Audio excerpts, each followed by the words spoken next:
Keyword intro reveal Anadyr. In July of 1962, at the naval port of Sevastopol on the Black Sea, a young Soviet infantry conscript was issued a felt-lined winter coat, a fur ushanka, Valenki boots, and a quilted ration of cold-weather underclothing.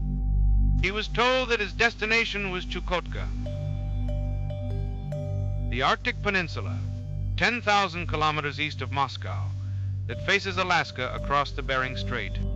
He was marched aboard a merchant freighter and sent below the third deck. The hatch was sealed. Twice a day, in the dark, the political officer would announce a position reading the Baltic, the North Atlantic, the Norwegian Sea. For 21 days, he did not see daylight.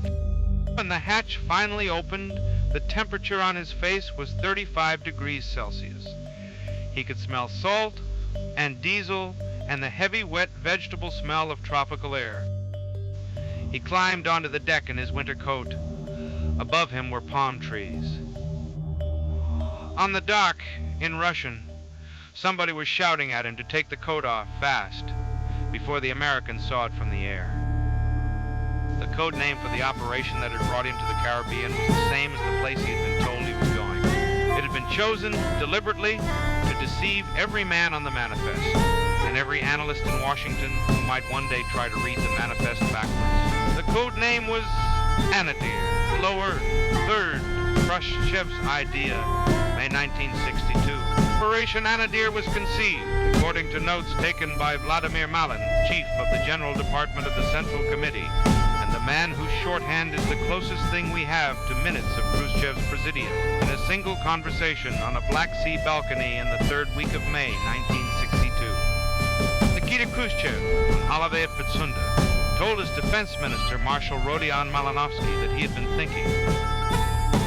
The United States had stationed Jupiter intermediate-range nuclear missiles in Turkey, within 7 minutes' flight of the southern Soviet Union. Cuba, since the failure of the Bay of Pigs the previous spring, had asked Moscow for protection against the second American invasion, and the strategic balance at warhead level was tilted against the Soviet Union by something close to 17 to 1. Khrushchev's proposal, recorded by Malin in a single line, was to put medium-range nuclear missiles on Cuba. The Americans, he said, would learn what it felt like to live with the enemy's rockets 90 miles from their coast. The Presidium approved the plan on the 24th of May. The Defense Ministry was given a deadline of October to deliver every weapon, every soldier, and every airfield to the island. The operational planner, Marshal Ivan Bagramian's staff, gave it a name that the troops would carry on their travel orders. Anadyr, the capital of Chukotka, an Arctic town. A destination cold enough to justify, on paper, every felt coat and every fur cap loaded onto every freighter at Sevastopol, Murmansk, Liepaja, and Feodosia. Lower third, the naval lift. Order of battle, as later reconstructed from Soviet General Staff files released through the Wilson Center Digital Archive, was without precedent for a peacetime Soviet expedition. 24 medium-range R-12 ballistic missiles with a reach of 2,000 kilometers, 16 intermediate-range R-14 missiles with a reach of 4,500, 6 tactical lunar rocket launchers, each with a low-yield nuclear warhead, 42 Ilyushin 28 bombers, 42 MiG-21 fighters, 4 motor rifle regiments, a submarine flotilla, air defense divisions equipped with the new S-75 surface-to-air missile. In total, more than 60,000 men, 150,000 tons of cargo, 230 sealed containers carrying nuclear warheads and components. The lift required 85 separate voyages between July and October of 1962 on civilian-registered merchant ships. The crews were told the cargo was agricultural machinery. Deck cargo was disguised as tractors, irrigation pipe, lumber. The first ships unloaded at Mariel, on Cuba's northern coast, in the second week of August. By the end of September, the R-12 sites at San Cristobal, in Pinar del Rio province, were under construction. By mid-October, the first warheads had arrived at the storage bunkers at Bejucal, south of Havana. The field commander was General Pliyev, a cavalry officer of Ossetian descent, 3 times hero of the Soviet Union, chosen for his obedience rather than his nuclear expertise. He arrived in Havana in early July under the cover identity of an agricultural specialist named Pavlov. In his sealed orders signed by Malinovsky, Pliyev was given pre-delegated authority to use the tactical Luna warheads against any American invasion force without further reference to Moscow, in the event that communications with the Kremlin were lost. This is the detail that, in the American telling of the crisis, is almost never present. Soviet nuclear release in October 1962 was not centralized. It was sitting on the desk of one general in a villa outside Havana, lower 3rd, OCT Ober 14, 1962. A U-2 reconnaissance aircraft flown by Major Richard Heiser overflew western Cuba on the morning of the 14th of October. His cameras photographed a clearing in the pine forest near San Cristobal. The clearing contained the unmistakable signature of an R-12 launch site under construction. Erector vehicles, fuel trucks, cable trenches, 6 missile transporters in a fan pattern. The photographs reached the CIA's National Photographic Interpretation Center the next afternoon. By the morning of the 16th, they were in front of John Kennedy.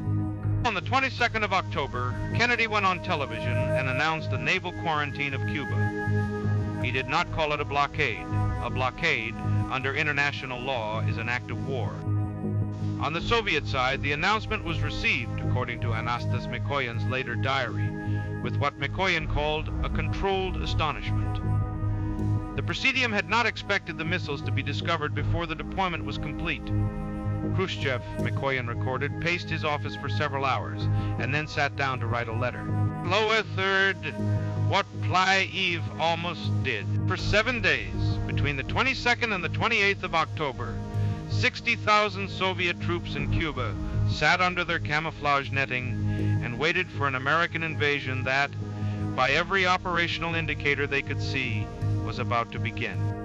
On the 24th, 2 Soviet freighters carrying further missile components turned around in the Atlantic rather than test the quarantine line. A Soviet submarine, the B-59, operating at depth and out of contact with Moscow, came within minutes of launching a nuclear-tipped torpedo at a pursuing American destroyer.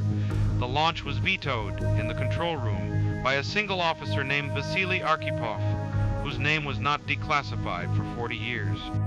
On the 27th of October, the day Robert McNamara, leaving the White House, said later that he thought he might not live to see another Saturday, a Soviet S-75 battery near Baines, on the eastern end of Cuba, tracked a U-2 piloted by Major Rudolf Anderson. The battery commander, Colonel Georgy Voronkov, did not have time to consult Pliyev. He ordered the launch on his own authority. Anderson was killed. Pliyev, that same afternoon, signaled Moscow that an American airborne assault appeared imminent and requested permission to disperse the tactical Luna warheads to the rocket regiments. The signal, according to General Staff records, was the closest any Soviet commander came to authorizing the operational use of a nuclear weapon during the Cold War. Khrushchev in Moscow was reading a separate cable. Robert Kennedy had met Anatoly Dobrynin, the Soviet ambassador in Washington, at the Soviet embassy on 16th Street. Dobrynin's report, declassified in 1995 and reproduced in his memoirs, recorded the American offer in plain language. If the Soviet missiles came out of Cuba, the American Jupiter missiles would come out of Turkey. The Jupiter withdrawal would not be announced. It would be presented in public as an unrelated decision. But it would happen. Khrushchev accepted within hours. On the morning of the 28th, Radio Moscow announced the withdrawal. Pliyev's Luna warheads, dispersed but unfired, were repacked into their containers and shipped home. Lower 3rd, the Soviet record. Why the Soviet record of Anadyr, opened in fragments after 1991, says something that the American record of the same week does not. It says that the most dangerous moment of the crisis was not on the quarantine line. It was on the island. It was the loose tactical release authority delegated to Pliyev. It was the SAM battery commander at Baines who fired without orders.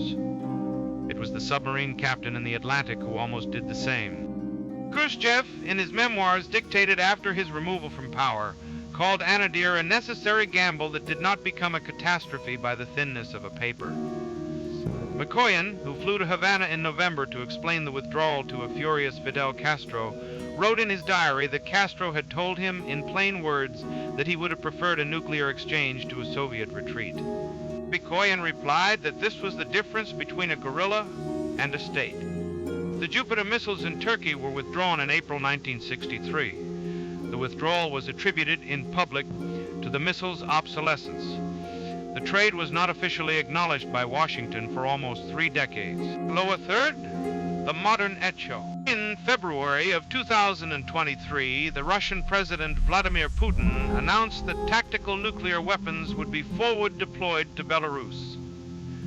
The first warheads arrived in storage facilities outside Osipovichy in the summer of that year. The arrangement, as described by the Russian Defense Ministry, mirrors in structure the pre-delegated release authority that Pliyev carried to Cuba in 1962. The Intermediate Range Nuclear Forces Treaty, which had banned the ground, launched missiles whose successors, the R-12 and R-14, had been, collapsed in 2019. Both Washington and Moscow have since flight-tested replacement systems. In November of 2024, the Russian General Staff updated its public nuclear doctrine to permit first use against a non-nuclear state operating with the support of a nuclear one. The American response has been to redeploy modernized B-6112 gravity bombs to bases in 5 European countries.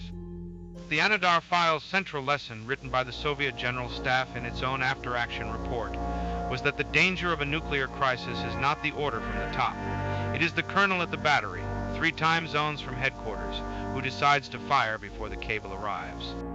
That colonel, in 2025, is back at his desk. In Kaliningrad, in Osipovichy, in Bushel, in Sinsurlik. The cable, once again, may not arrive in time.